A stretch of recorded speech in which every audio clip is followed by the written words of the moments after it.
Imagine waking up one morning, only to be told that you can no longer go to school. For most of us, education is a right we take for granted. But for one young girl in Pakistan, it became a battle worth risking her life for. There is a moment when you have to choose whether to be silent or to stand up. Her name is Malala Yousafzai. At just 15 years old, she was shot in the head by the Taliban for daring to speak out about girls' right to education. They thought that the bullet would silence us. I am the same Malala. But this is not a story of tragedy. This is a story of courage, resilience, and the unyielding power of one voice to change the world. From the valleys of Swat to the global stage, Malala's journey is a testament to the strength of the human spirit. This is the story of how one girl's defiance sparked a global movement for education and equality. Malala Yousafzai was born on July 12, 1997, in Mingora, a small town in the Swat Valley of Pakistan. Her father, Ziauddin Yousafzai, was a teacher and an advocate for education, running a chain of schools in the region. From a young age, Malala was inspired by her father's passion for learning and his belief in the power of education to transform lives. She grew up in a society where girls were often discouraged from pursuing education, but her father encouraged her to dream big. Malala loved going to school, reading books, and engaging in lively debates with her classmates. 2000s, the Taliban began to gain control over the Swat Valley, imposing their strict interpretation of Islamic law. They banned music, television, and other forms of entertainment, claiming they were un-Islamic. But their most devastating decree was the ban on girls' education. Schools for girls were forcibly closed, and families were threatened if they dared to defy the Taliban's orders. For Malala his was unthinkable. She could not imagine a life without learning. Despite the dangers, her father continued to speak out against the Taliban's oppressive policies.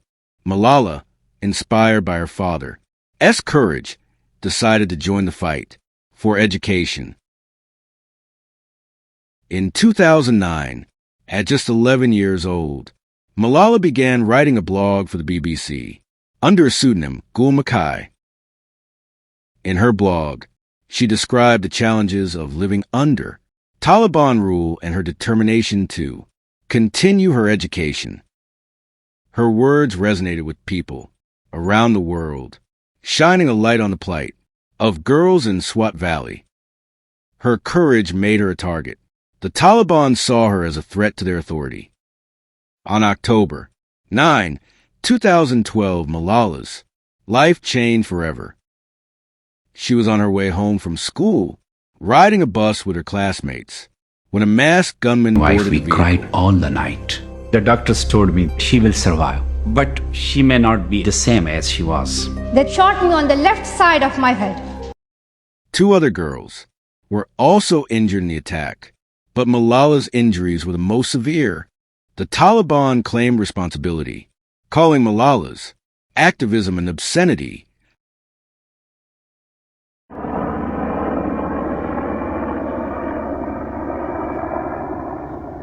Her condition was critical, and she was later flown to the United Kingdom for specialized treatment. News of Malala's attack spread like wildfire, sparking outrage and condemnation from around the world. World leaders, activists, and ordinary citizens rallied behind her, calling for justice and an end to violence against girls. Malala became a symbol of resilience and hope, inspiring millions to stand up for what they believe in. After months of intensive treatment, Malala made a remarkable recovery. She underwent multiple surgeries to repair the damage caused by the bullet. Her family relocated to Birmingham, England, where she continued her education and advocacy work. Malala enrolled in a local school, determined to catch up on the studies she had missed. In 2013, Malala and her father co-founded the Malala Fund, a nonprofit organization dedicated to promoting girls' education. Through the Malala Fund, Malala has helped build schools, provide scholarships, and advocate for policy changes.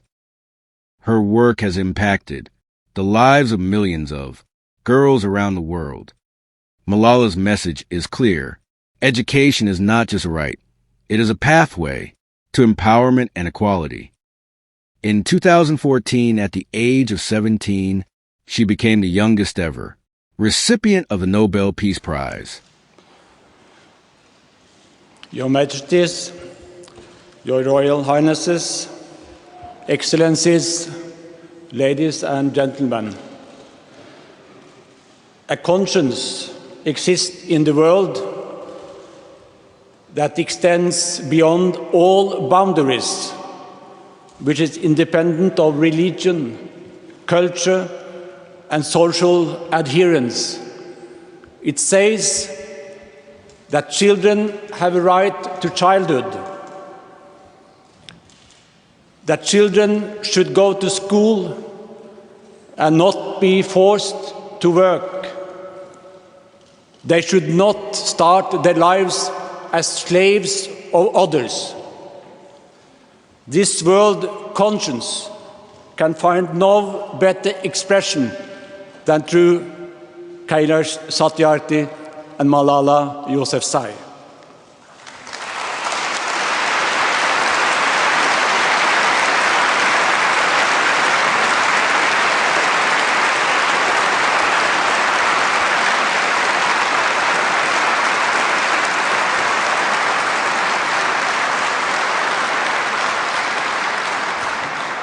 So, dear Nobel Peace Laureates, She shared the prize with Kailash Satyarthi, an Indian activist fighting against child labor.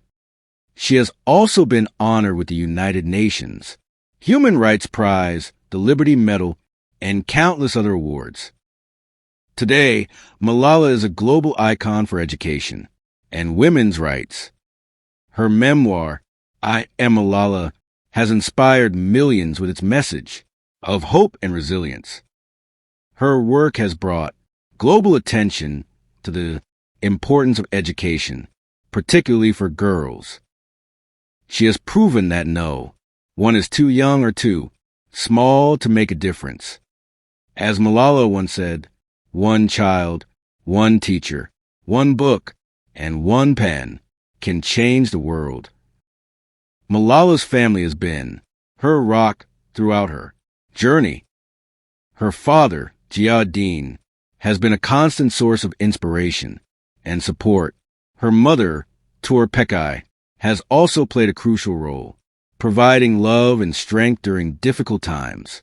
Malala's brothers, Kushal and Atal, have stood by her side, sharing in her triumphs and challenges.